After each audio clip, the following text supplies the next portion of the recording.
Hey, welcome to the Drop It Stone podcast for two friends. Raise a glass and have a conversation. I'm Nick. I'm Kyle.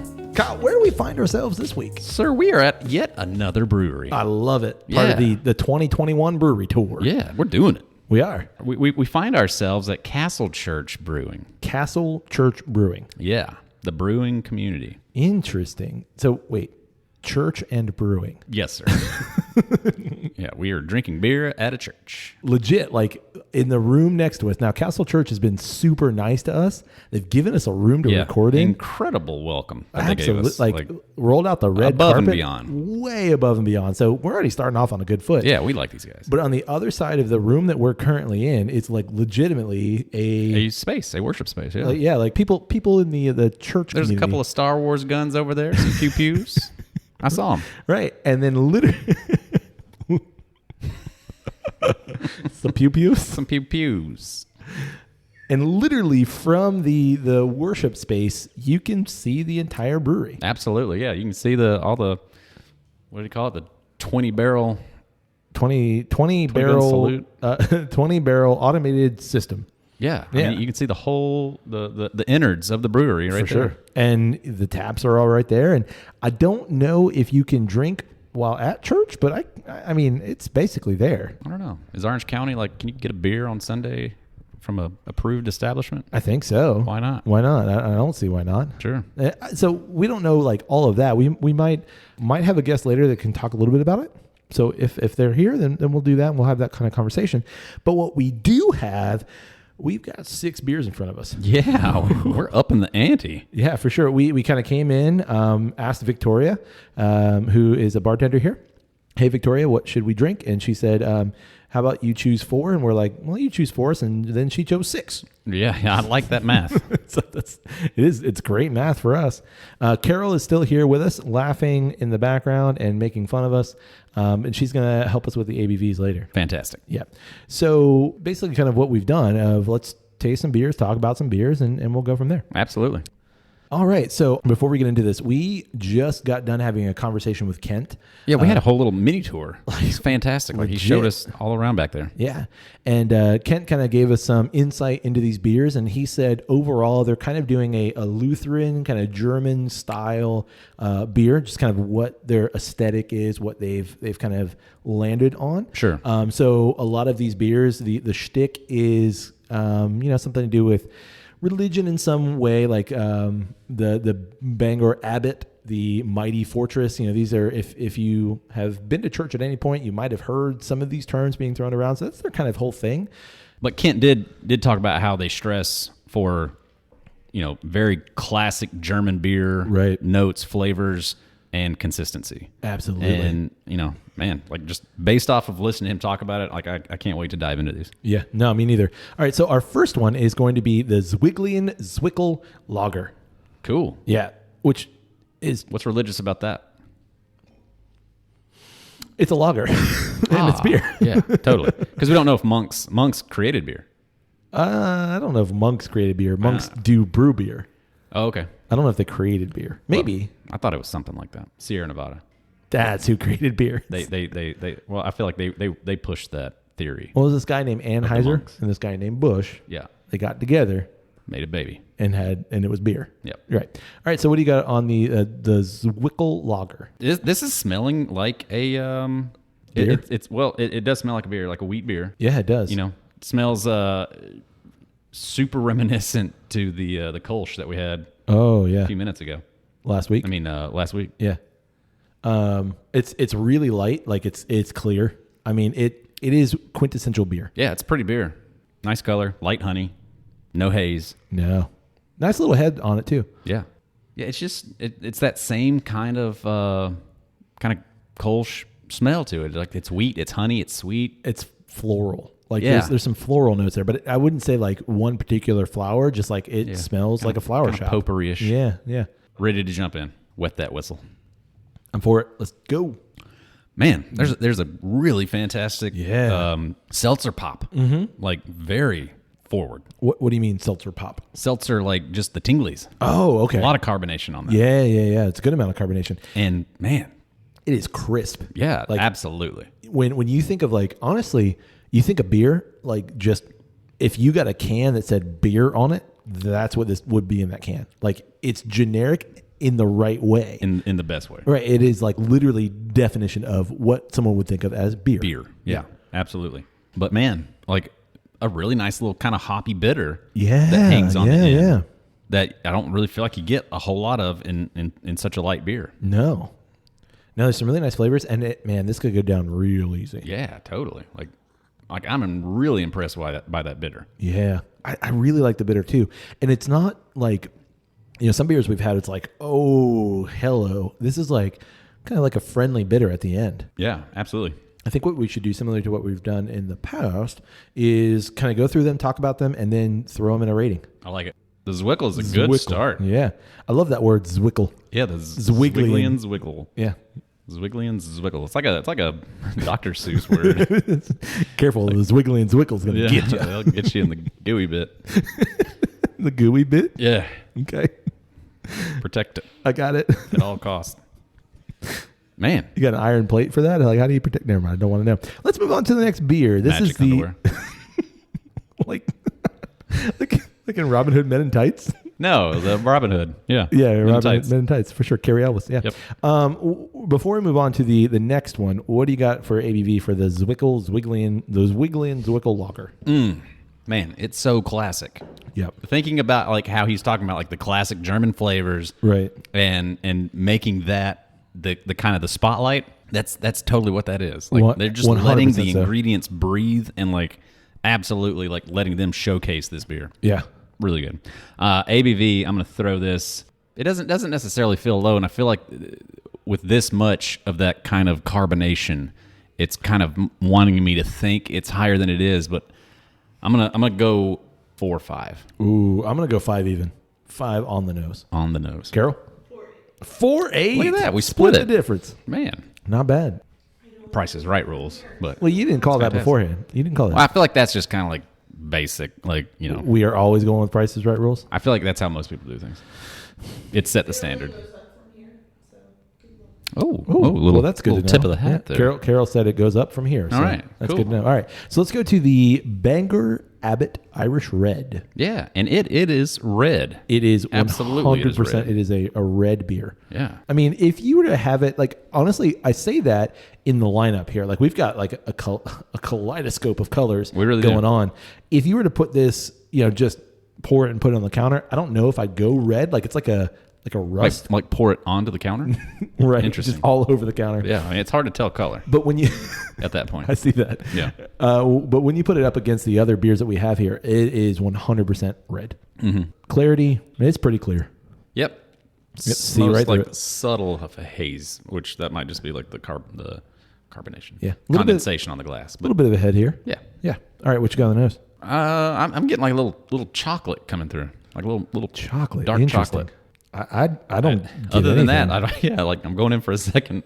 I can't get anything out of it. Like stretching, reaching for it. Like I get a little bit of hop characteristic, but not a whole lot there. Yeah, no, I'm getting it's this dark chocolate kind of keeps popping up. You know what it is? It's like malt. That's what it is. It's malt. Totally. Yeah. Yeah, a little caramelized malt. Yep. Toasty end. Yeah. All right, I'm going in. Ooh, there's the malt. Yeah. That's a good bitter too. Yeah, I don't feel like it's as pronounced as a Zwickle, but it's there, and it's kind of paired with like this subtle sweet. Yeah, I really like that. Super sweet. friendly. That sweet is like kind of just holding everything up, and you definitely get the caramelized kind of roasty toasty notes there. Roasty toasty. I like that.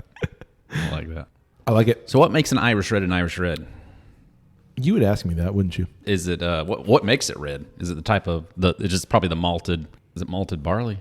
So an Irish red is usually made with a combination of kilned malts and roasted barley. Kilned malts. Yeah, so like in like a kiln. Like a kiln. Yeah, KILN. Right. Kiln. So they're like really toasting these bad boys. Yeah. So and I guess that brings out some of the color within the beer. Right. And I guess that when you're mixing the water with the cereal grains, it just makes it red. Yeah, that makes sense. Yeah. All right. Oh, buddy. Let's go on to the next one. This is the ABV. Oh, I forgot. Yeah, ABV. All right. You went first last time, didn't you? Yeah, I think I did. I'm going to go 5, 6. 5.6. All right, Carol said it goes up. Yep. Last one was 5.2. 4.8. Oh, it was 4.8. Oh wait. So we got room to because we maneuver there. split. Yeah. I'm gonna say 5.6. Yep. All right, so I'm gonna lowball you just a little bit. I'm gonna go 5.2. Ooh. Okay. What is it? 5 even. 5 Nice. even. Wow. Man, I was almost gonna go 5 even. Dude, I'm like striking out all over the place. You're doing really well. Well, yeah. I told Victoria that you were the ABV master. You weren't lying. All right, let's move on to our next one. All right. This is the Mighty Fortress Doppel. It's a Doppelbock, I'm assuming. Yeah. Mighty Fortress Doppelbock. This is kind of in line with one of your favorite beer styles, the Dunkel. This is a version. Dunkel just means dark, so this is a version of that. Yeah. For a long time, the Doppel was a heavy hitter on my beer charts. I get it. Yeah. Loved it. It's dark. Like It is dark. black coffee. It is not quite that imperial stout. No, I would say it's from a last little week, lighter on the edges. Yep. But yeah, no, there's a little light that pokes through Sure. on the edges. Okay, I see what you're saying. Yeah, It's like a strong black coffee. for sure. Yeah. What you got on the nose? Do you get a little pork? They fill these things so Yeah, they go to the rim. pork isn't like pig. Like bacon almost, like barbecue. I would say smoky. I don't know if pork specifically. Turkey leg. I swear, every time I go into it, I get like beanie weenies, like just a little bit like the cocktail wieners. All right, I'm going in. Interesting. I had to go in before because You're gonna spill it all over your beard again. Yep. Very roasted malts. Yeah. Like the bitter in this is more pronounced than the lager, Sure. but it's like almost like too much. Like that bitter on the very back end is like, ooh. Yeah. It's like charred. That's it. Yeah. It's got that char bitter. Where you get like all the sweet on the front end because it's a very sweet beer for sure. All the sweet on the front end, but then like it's just erased, like just chalkboard kind of gone. Totally. Because it's just bitter. Yep. Bitter beer face. Man. All right. ABV. I like that one a lot. That is racing to the top. Ooh. ABV on that one. I'm gonna go 5.4. Okay. So I've been high, so I'm gonna go 5.6. It's 5.6. Uh-oh. We're both wrong. This one would sneak up on your asses. Oh. Carol's giving us the face. 7.2. Oh, holy crap. 7.2. Wow. I gotta go back at No that. way. Just hold on a No second. way. Like I feel like there's something's lied to you. I think it's masked by that Wow. all the flavor in it. It's not letting that ABV. I'm going to say that's incorrect because that does not taste like a 7.2. the rebellion. I'm scared. Me too. All right, so we're moving on to the next beer. This is the Peasants Rebellion Maybach. What's a Maybach? A Maybach is a beer that's generally brewed In May. Well, it's drank in May. It's drunk. It's drunk. It's done drunked. Drunken. You done drunk it in May. Right. But it's a beer that's kind of brewed in celebration of the spring. Yeah. Sure. So it's like a Oktoberfest, but it's a Maybach. Maybach. Right. Gotcha. Bach, In celebration of May. right. Type of beer and in celebration of spring. Sure. Okay. It looks a little. It's on the darker side. Yeah, it's definitely I don't not. want to say it's dark, but I would say it's more like the Irish red than the lager. Like sure. Yeah, it's if somewhere you like right in the middle. Yeah, if you were to kind of put these up against one another, yeah, I agree. Right in the middle. Definitely the red is more red and dark, but it's kind of heading in that direction. Yeah. What you got for the nose on the Peasants Rebellion? It's fruity. It is fruity. I'm getting kind of like apples or cherries, maybe. Yeah, something like bright. It's kind of like, I haven't in my mind had many Maybachs, but this is kind of what I would expect off the nose of a beer that you're going to drink in the spring. Yeah, for spring. Like it's going to be bright and floral Kinda and light, like fruity. fresh. Yeah. Totally crisp. There's a nice sweetness there. Yeah, like that's the color of it. It's the color of apple juice. You're right. It really is. Like spot on. Yeah, it really is. I get like some apple Yeah. notes. Yeah. Apple and hops. I'm going in. Oh man. Like that is so reminiscent of an Oktoberfest. Like, Yeah, it has a lot of same notes, just not as heavy. yeah, no, you're right. It's Much not, lighter, It kinda is much springier. lighter. Yeah, I would say like all those same notes that you get out of like a standard Oktoberfest, Sure. it's no surprise. Like the Sam Adams Oktoberfest is one of my favorite beers. It's always consistent. Well documented. This is heading in that direction. Like it's right.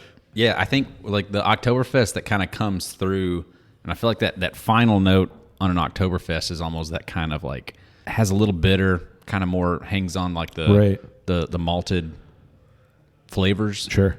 Where this, I feel like it kind of ends more on like a sweeter, kind of fresher note. I was just gonna say like a brighter note. Yeah. You know, like I feel like after a couple of like Oktoberfest, you're like, okay, I've had a meal here, right. And because of the heaviness is not there, you're ending a little bit lighter. Yeah. Man, I know he said he didn't use it, but it almost tastes like there's lactose in this. It has that same I kind get of like mouthfeel. no, just like the sweet, whatever the sweet is, has like that weird kind of lactosey sweet note. Yeah, I get what you mean. ABV on this one, I'm gonna go 6.5. I thought we were still going higher. Well, she said it went up to the Mighty and now Fortress. back down. Okay. Or does Maybach go up? This one is the highest. Oh shit.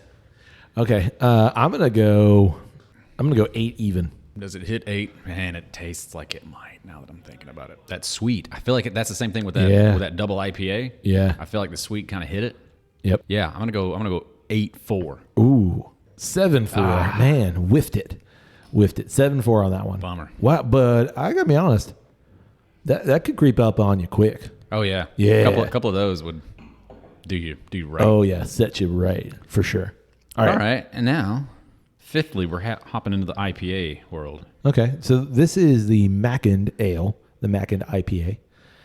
This is a new version. They've brewed this brewed it for a while, but we're getting one out of the can. Mm-hmm. Oh, what do you got on color? It's really light for an IPA.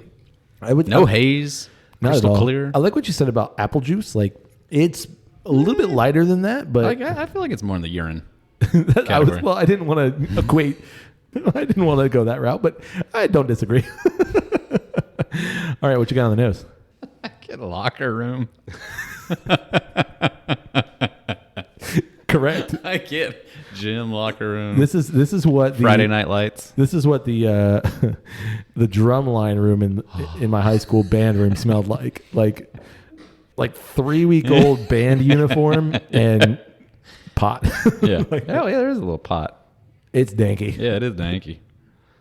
Whew, man, aromatic AF. I don't dislike it though. There's something kind of alluring about it. Whew, you have to kind of like get past the sour. Yeah. And once you kind of move that out of the way, there is something like very like pleasant about it. All right. Kent said this was a new version, so here we go. Let's dive in. Not a lot happening. No, you know, for the nose to be that pronounced. Yeah. You know, the flavors on it are subtle. They really are. You definitely get the bitter. Mm-hmm. The nose to me is a lot more pronounced. Yeah, I agree. Honestly, like the flavor's kind of light here for, you know, just kind of thinking like this is an IPA, like you're pushing all of that. Sure. Yeah. What I will say about this is it's standard IPA. Like this is kind of like what you think of when you think of an IPA. Right. And I think again, Kent talking about just trying to let the basic flavors or the basic ingredients shine. Yep. I think you kind of get that here. You know, we're so used to now like just pushing hops and pushing hops and pushing hops and hazies that when you get something that is a standard IPA, you're almost like, oh yeah. I kind of forgot what that tasted like. Yeah. And like I kind of like that reset a little bit. I do wish there was a little bit of the nose, even though a little bit of that dank on the flavor. Yeah, nice. I wish it was there. Yeah. I'm going to go 7.2. Whoa. Yeah. I'm going to go 6.5. 6.5? Damn, man. Wow. You are like rocking it today. Who knew? How did you do that? Did you look? You looked before. I swear I didn't. Wow. I swear I didn't. No, I mean, this is. Can you see the net? This is 5 in. I can't remember that many numbers. To line that up. 5 in the second brewery of the day. I mean, exactly. I'm not Rain Man over here. All right, and our last beer from Castle Church Brewing. Yep. Is the Blackberry Saison. It's called Adventures. Adventus. Adventus, there it is. Adventures? Adventus. It's a Blackberry Saison, and it's called Adventus. What's a Saison? A Saison is a type of sour beer. We've had a couple Saisons. No joke. Yeah, it's a very specific type of sour beer. Saison. Saison. French or Belgian, if I'm not mistaken. Ooh. One of the two. I think kind of close to like lambic beers. And we did one of those for our Christmas episode. Indeed. If I'm not mistaken. So Victoria, she said, she gave us our 5 initially. And then she said, you know what? You got to try this. So she poured it for us as well. Amazing. Yeah. And actually, I think Daniela, who's also working behind the bar right now, she poured it for us actually. Amazing. Yeah. All right. So color-wise, blackberry. Like milky blackberry. Color-wise, I'm going to say it's like rose-colored. Okay. It's a subtle red hue and like a hazy Right. kind of area, but like darker. Darker. Yeah. It's kind of going for more sure. into that kind of like rose Like a colored. deep. Yeah, like you look into the middle of it and you can see like the world. the blackberry, Oh, the blackberryness of it. Kind of almost like plum. Yeah. I was just gonna say plum or like a dark cherry, like something. I see what you mean. In the middle, it's weird. Like at the top and the bottom of it gets the glass. lighter. Yeah, lighter on the edges. I mean, it's clearly a trick of the light. But But I like, think it's just like the concentration of it. sure. Yeah. Like just stare at it for a while. Yeah. Is that what you mean? Ooh, it smells boozy. It's a sour nature to it, and I Yeah. know you're a big fan of sour beers. I love understand. them. Yeah, they're my fave. Yeah, it's kind of medicinal. There's also like bits of that remind me of like tea. Yeah, like a black tea. Yeah. yeah. Like a currant. Orange black currant pico. or Earl Grey. All right, I'm going in. I mean, as a Saison, it tastes like it smells. I'm not getting a lot of sour. Like when I think of Saison, like I think sour, but it's really light. It's easy going. It's got a really pronounced bitter. Yeah. That starts with the bitter, ends with the bitter. Right. Not a lot of carbonation. I'm not a fan of this style normally.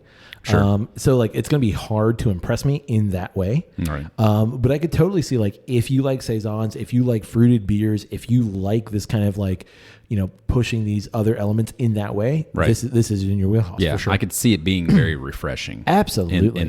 In that way. Yeah, absolutely.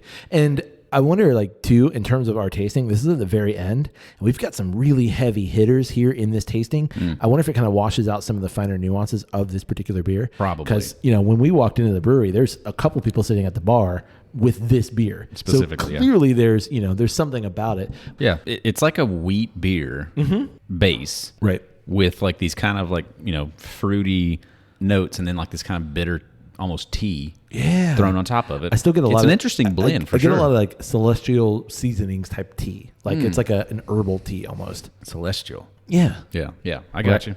All right. So yeah, ABV. What do you think? Feels low. It does. Feels low. I'm gonna go 6. That's not low. That's not what you think? That's I'm not gonna, low. I was thinking like 4. I was maybe thinking sub 5. Okay, I could see it. I could see it in the 5 range. I'm gonna go 5.5. 6.3. Carol? 6.5. 6.5. Wow! All right. Holy moly! I'm That's up there. No, I don't taste it. yeah. That's surprising. It's light. It's there, but it's like it's covered up by the blackberry. This kind of reminds me of like a bit of a digestif. So like what we did last week is we took the beers on our tasting. Sure. We kind of just ran through them real quick. We did. Which ones did we like the most, and just kind of go that route. Okay. Sound good? You want to do it again? Let's do it. All right, here we go. Through the magic of podcast editing, this is going to take no time at all. 3, 2, 1.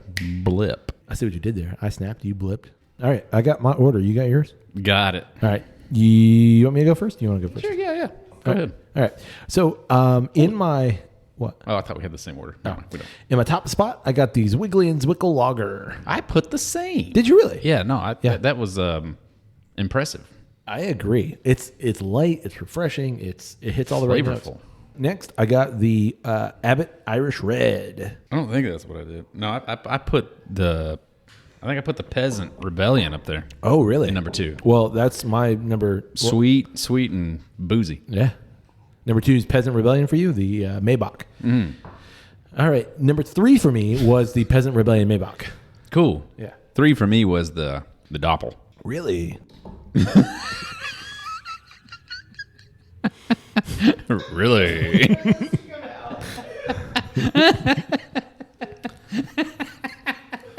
Nothing to say. Really?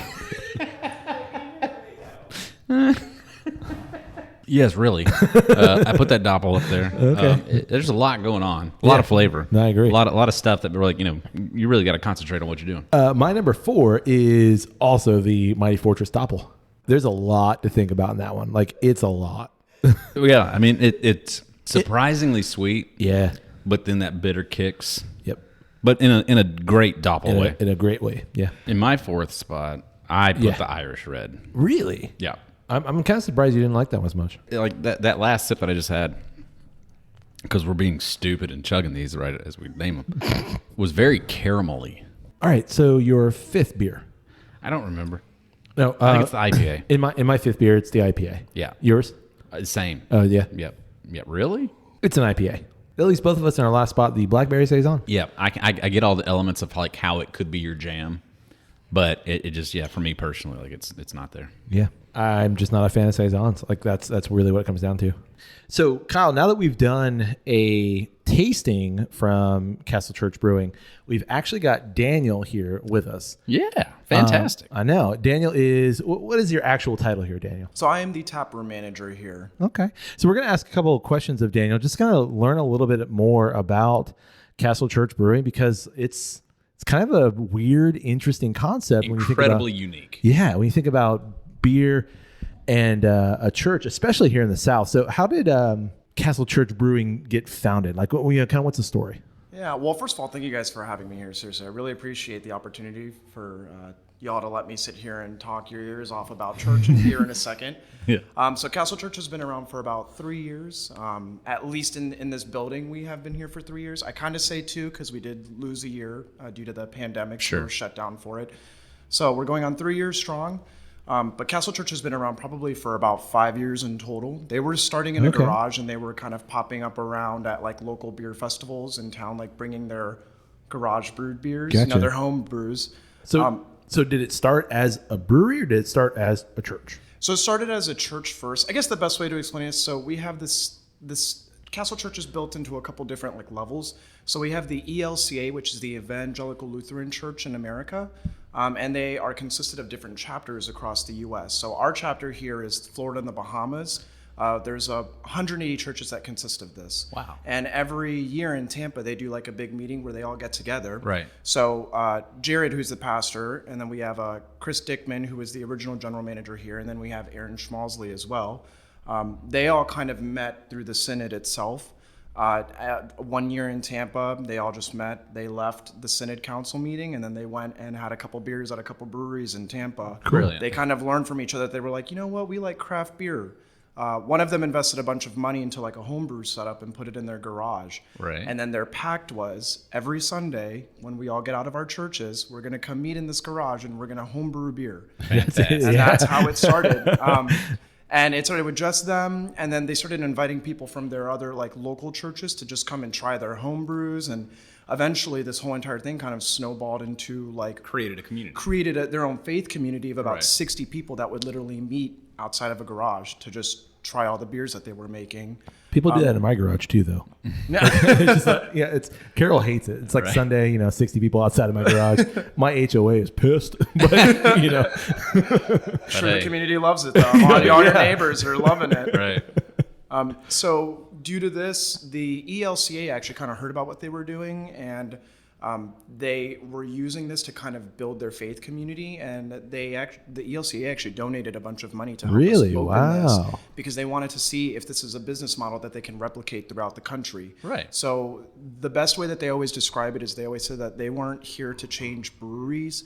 It was about changing the way that people view church. That Totally. church Right. isn't this very like stuffy feeling or anything, or Right. you have to live by an extremely strict set of rules.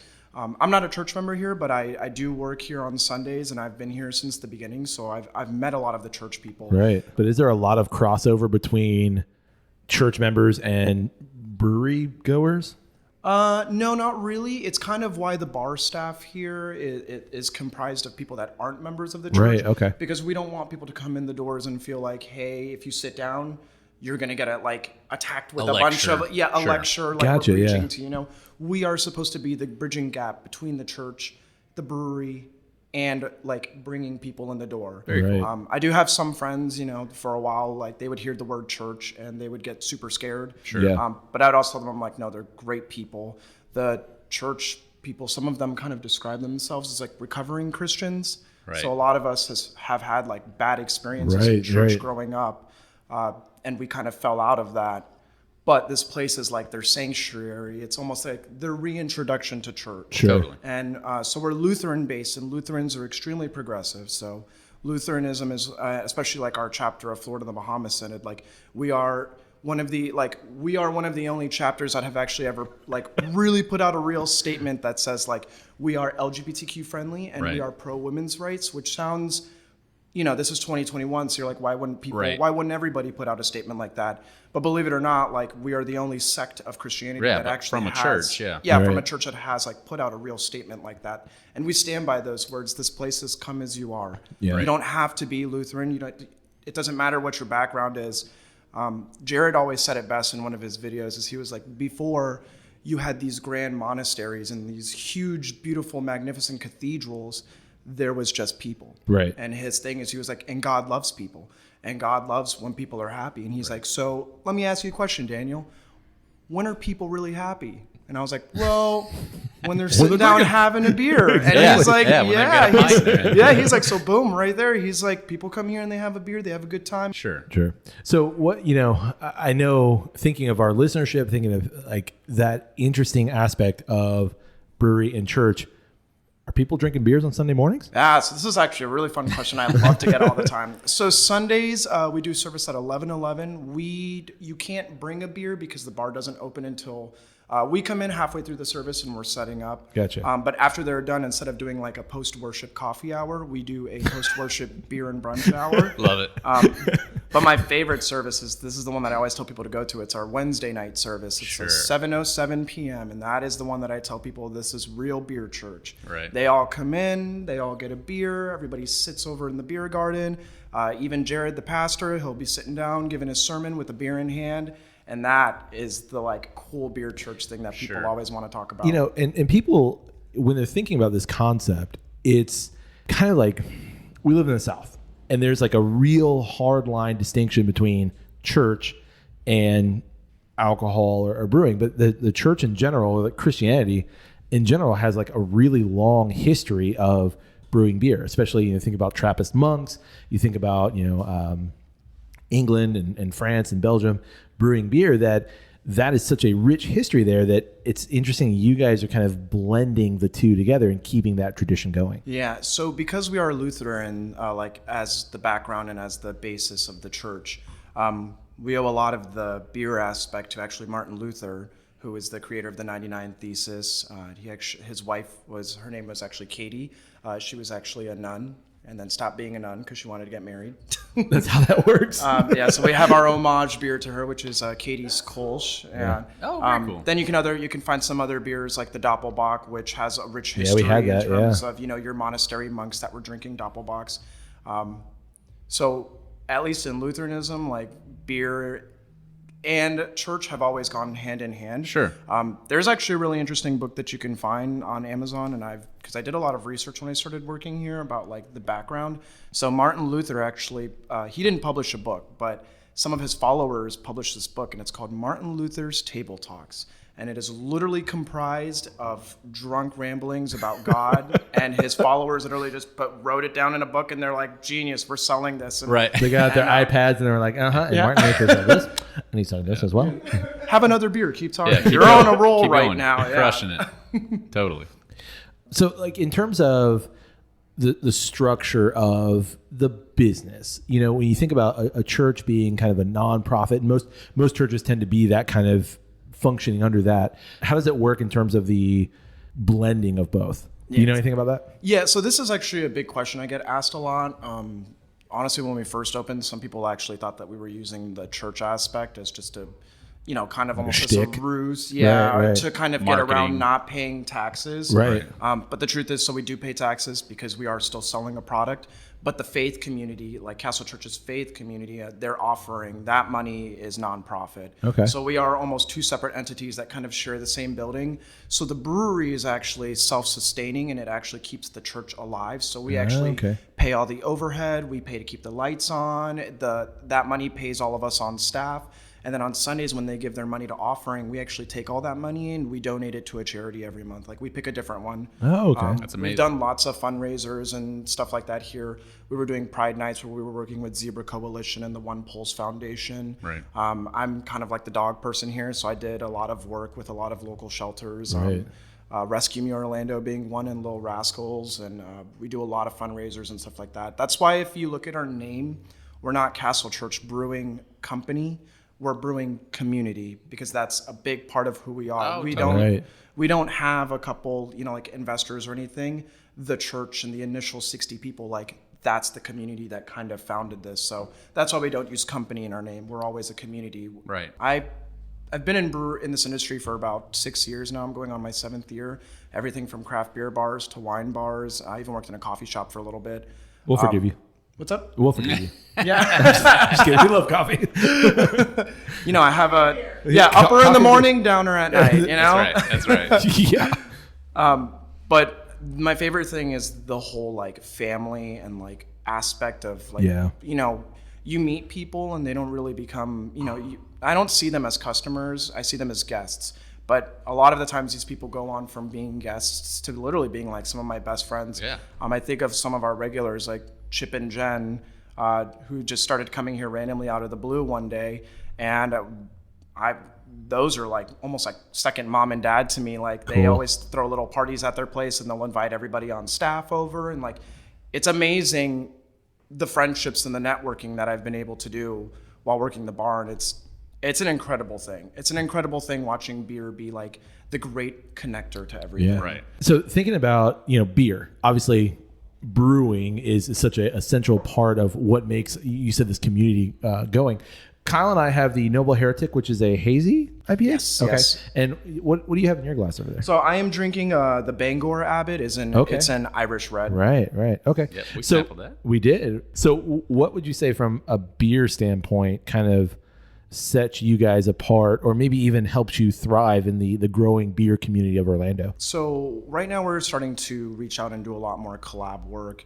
But our big thing is that you can find a lot of like very traditional German beers here. We try to follow the Reinheitsgebot law, the German purity law.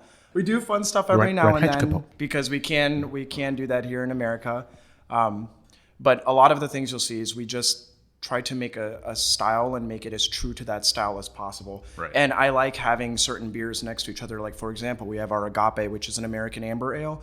And then right next to it, we have the Bangor, which is an Irish red. Yeah. And a lot of the times when people come in, I let them try both side by side. And I like to give them a little bit of the history. I'm like, yeah, if you go to the UK and Ireland, the beers are a little bit more earthy. They're low ABV and they're more malt forward. And then you have a beer like the American amber, which is like kind of a spin-off of an English bitter and reds, but using American hops. And then like a beer like this, the Noble Heretic that you guys are drinking, we kind of call it a German IPA because we made a hazy IPA, but we used only German hops in it.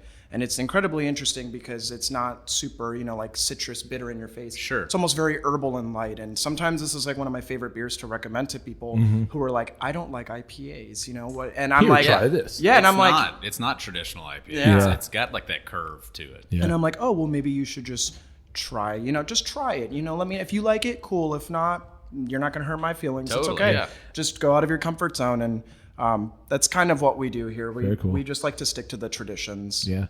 You were just mentioning kind of the IPA for people who aren't really into IPAs. We find that a lot just in general of like, oh, I don't really like IPAs. Okay, but have you tried this? Like nobody jumps into a 13% Russian Imperial Stout like, yes, that's what I want. You kind of You build up to it. Unless you're my dad, again, you just jump right into it. But yeah, you kind of build up to it. So it's nice to have something that like is easygoing and you're able to kind of like, okay, maybe you don't like this, but try this. Well, I always tell people when they come in, even if they're like, oh, I don't like this specific style of beer, we might not have the one that you're looking for, but I always tell people, I'm like, just keep trying. Just keep experimenting and trying different ones, because I started with dark beer and I kind of worked my way back. And all it took is every single time I thought I hated a style, I would just really, really keep trying different ones. And all it took was one for me to be like, you know what, this isn't that bad. And it kind of made me rethink the way that I was viewing all of the other ones that I had. So I would go back and try them all, and I would find the things that I actually really appreciated about that style. And it just completely like it made me reimagine my taste palette and kind of let myself be more open to trying anything.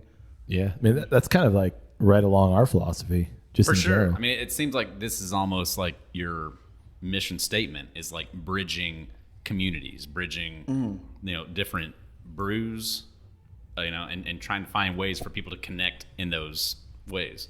Yeah. It's pretty fantastic. It is. For sure. And getting people together, and maybe even people of antithetical ideas, antithetical beliefs, kind of even contrasting, conflicting beliefs, and getting them together and realizing, it's all one, what you said earlier, all one community versus like everyone fighting against one another. Totally. And we do a lot of stuff like that too. So actually today's Tuesday right now, and we actually have an open theology, it's not a class, it's literally an open forum.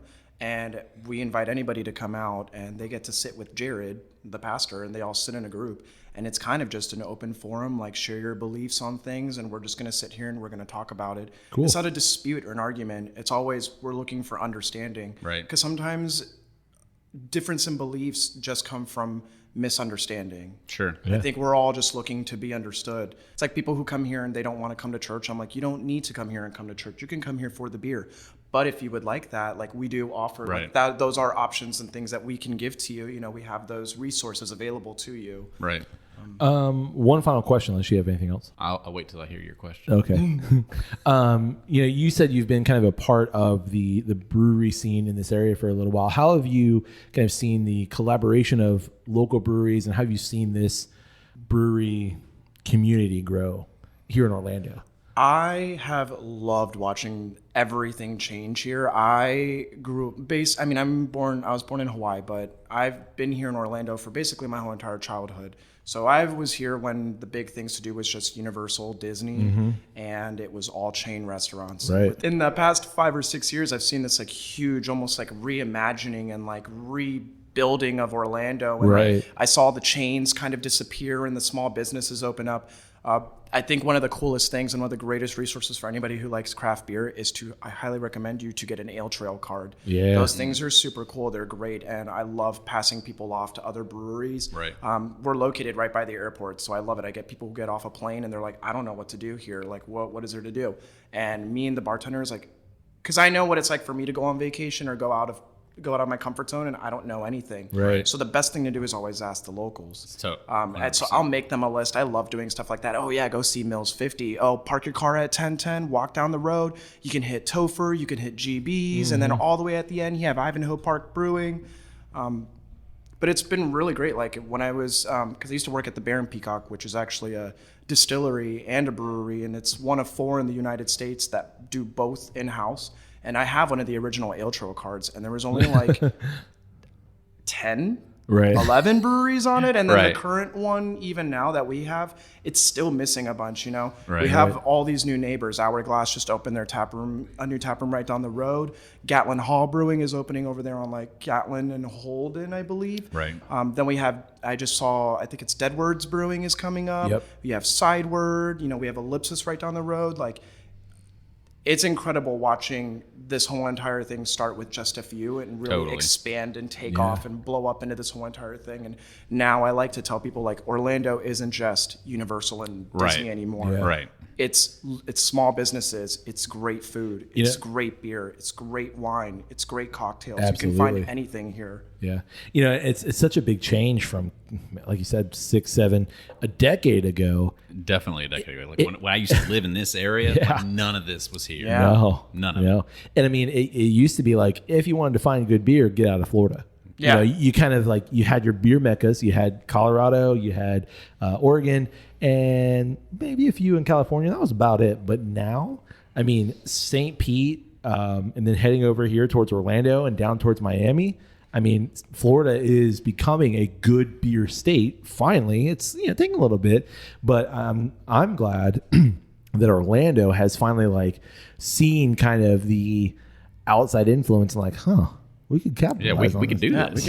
We can make good beer here too. Right. And we're in the kind of the tourist mecca. Why not? Why not do that? Yeah. I was actually out in Colorado about 2 years ago. I went to Denver on a beer pilgrimage, literally for that reason, just to go as see one it. should. And I always have this really funny story. So it's like I went to a bar just to have a drink before I was going to have some ramen.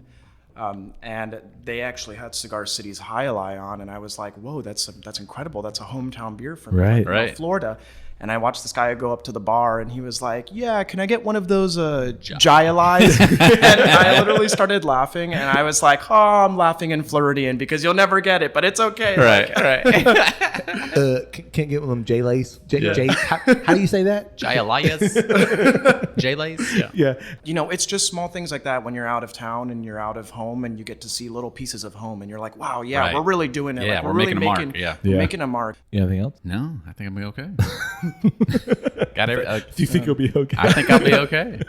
We got it all. Yeah, we do. Could talk Incredible. for a long time. So No. thank you for listening to me. Thank you for jumping in because Yeah. that's great. Daniel, thank you so much for coming on, just hanging out with us for a little bit, kind of giving us some insight into your philosophy a little bit, but also like what's going on here at Castle Church Brewing, and we can't wait to hang out again. Yeah, and in the German spirit and tradition, Prost. Prost. You got anything else? No. Now, this was a really cool experience. Yeah, they were like incredibly welcoming. 100%. Super cool. They took us to the back, showed us everything. Amazing facilities. Oh, Like state of the yeah. art. Yeah, For sure. beautiful. That's in what here. they said. For sure. I like their tagline. It's too churchy for your drinking buddies and too drinky for your churching buddies. I'm on one of those ends. Like you said, they're really, really welcoming, really cool people here. Thanks again to Victoria and Daniela for hooking us up with all these beers. Really enjoyed the experience. Like such a fun place. Really enjoyed the vibe. Yeah. You too? Yeah, I agree. 100%. Yeah. It's been a lot of fun hanging out here. And I can't wait till we get to hang out with Kent in the future. Totally. We've kind of made plans to get in touch with him and kind of hear a little bit of his story and hear a little bit of, how he got here to Castle Church Brewing. Right. So we want to know if you've had the opportunity to make it out to Castle Church Brewing. This is again in East Orlando, kind of out by the airport. Really not that far from last week's brewing. Amazing how we lined that up. I know. Really weird. I know. Really weird. So have you ever been here? And if you have, what do you think about the beers here? What do you think about the vibe that they've got going on? Absolutely. And if you have any other suggestions of breweries that we need to go try, yeah. if you've got something that's got a cool vibe, let us know. Because this is a ton of fun. Yeah, part of the Summer Brewery Tour 2021. Let us know where we should go.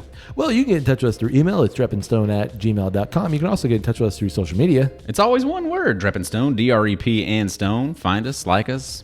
We'll talk beer with you and tell you what we think about all kinds of stuff. And if you'd like to support the podcast, you can simply, shout us out literally in the middle of the grocery store. Just yell at the top of your lungs. Have you checked out the new episode of Drep and Stone? You can also buy us a pint and financially support the podcast through our Buy Me a Coffee page. It's buymeacoffee.com/Drep and Stone. And you can rate us wherever it is that you find great podcasts like this one. Yeah. Hey, buddy. Hey, buddy. May your glass overflow. And your ass never show. Cheers, buddy. Cheers.